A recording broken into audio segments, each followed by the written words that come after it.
it would be important for those people who constitute the government to not think so much about the parties, but the population that will benefit from the policies. They say there's no money. And all the parties speak of the importance of physical infrastructure.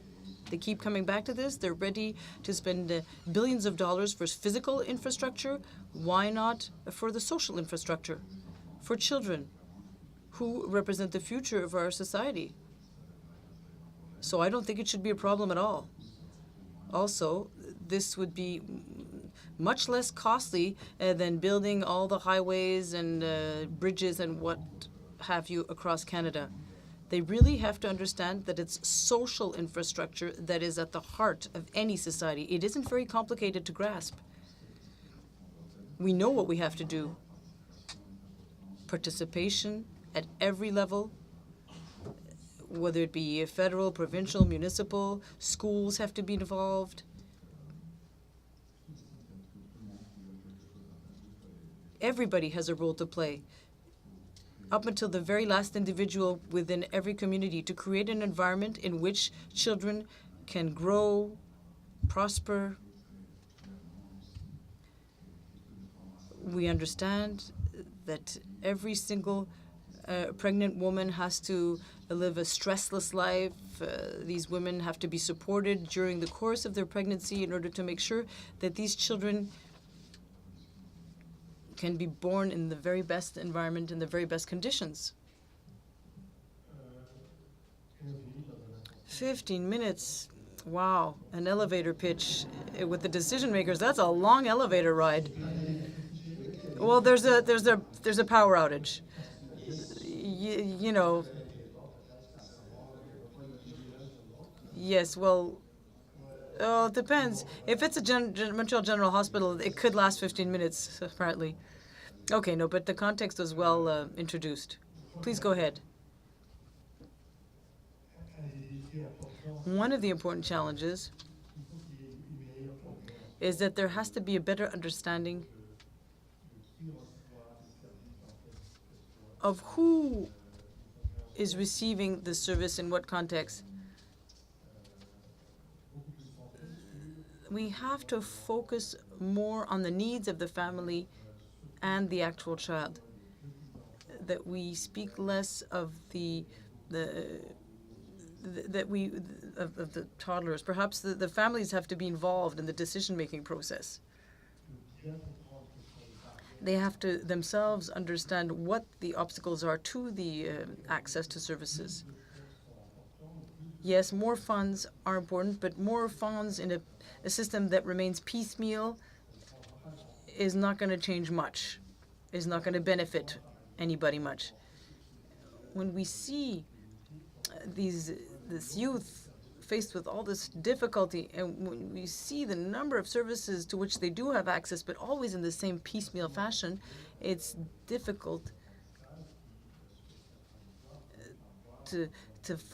I mean, it actually happens very often that any particular youth has access to between 15 and 20 professionals, but in such a piecemeal fashion, hodgepodge way during the course of a lifetime, one can ponder as to the efficiency of this approach. The challenges are at several levels, but to ask us to perhaps answer your first question, what are the results, what are the outcomes, rather, of the services that are already available? Who is benefiting from there? What is the quality of the access of the service? For the time being, we're not capable of answering these questions. Going back to the Air Canada example, well,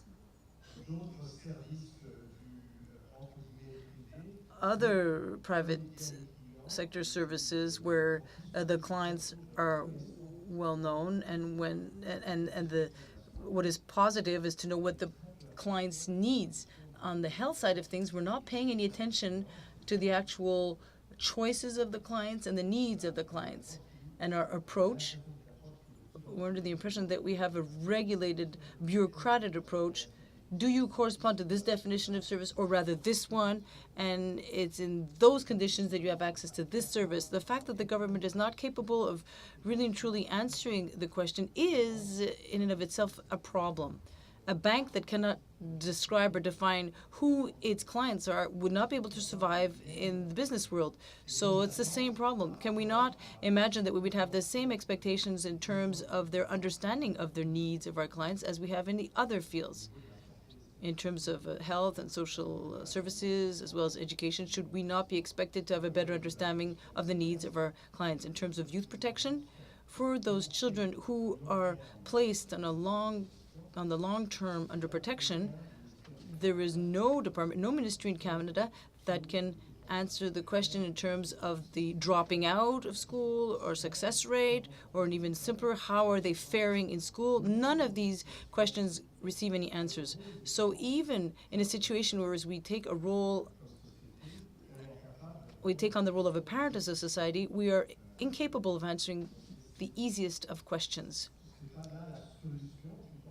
So that is not the solution. I'm not saying that more data, more research is necessary, but I'm just explaining that the symptom is important. That the one being that we know so little on the efficiencies of the outcomes, on the trajectory followed within the services expressed by the needs of a family. So that's where we have to start. Dr. Julien? Rest assured. I'm not saying that the early childhood centers are a white elephant. What was beneath all of this was the organization of the services. It wasn't the early childhood centers, no. We've been saying this from the get-go, and I'll repeat it. If we don't take care of our children during the very first lives of their existence, things will not fare well. They get to school, they're ill-prepared, and they're miserable. That's a fact. I didn't take the elevator. Yes, I have been in an elevator with several ministers, but that's not where things led anywhere, if you will. I would say that it has to do with the definition of an integrated mechanism constructed within a community with children, adults, different stakeholders. That's where things can happen. Before pointing upwards, I've always said that I have a bottom-up approach. The strategy that we've had, that we followed, that took 25 to 30 years, I admit, but the idea was to work at the bottom, convince the environment, alert media, before getting to the policies. Because if we're a negligible amount or quantity of people, it doesn't interest them. So you need a critical mass, if you will, a certain number of people for us to be interesting to them. It's okay, that's the way society works, functions.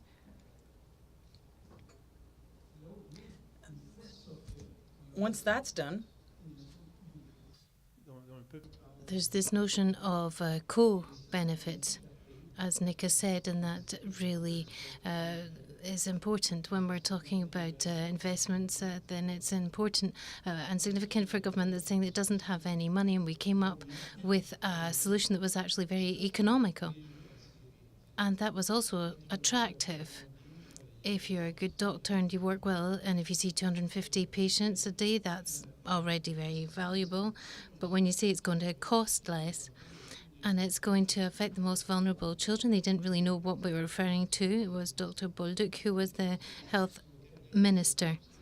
And he started saying that there were 30% of these children in Quebec who were in a vulnerable situation. We need to do something. The system wasn't able to see all of this. That's where things started. It had started with Dr. Couillard, and I'm not referring to the party. I'm not interested in the political parties and the political colours, but Dr. Couillard had started talking about this in 2004. We were already here. We had a first international symposium for social paediatrics that year, and he was at the closing ceremony. He said, we've got a tool here which is very interesting for us because it could change society and cost much less. So there was some stability because now he's come to power and has decided that perhaps now it is interesting to actually support this mechanism. But it took all of this And then there's a question of integration of services. We talk about that a great deal in communities still.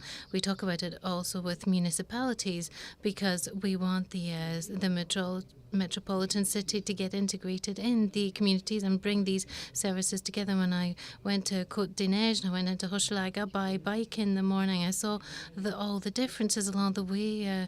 Côte des Neiges had swimming pools and tennis courts, and then you get down to Hochelaga and there's just one or two pools, but there weren't any before.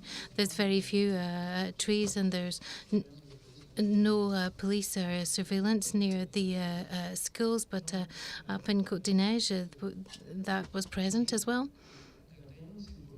So the idea is to try and reach the societies by going into their environment and integrating the services, and then we can be much more efficient. And that's an idea that's starting to trickle down. And then another point that wasn't discussed in the elevator, but we actually have to have an impact on people who have children or who are grandparents.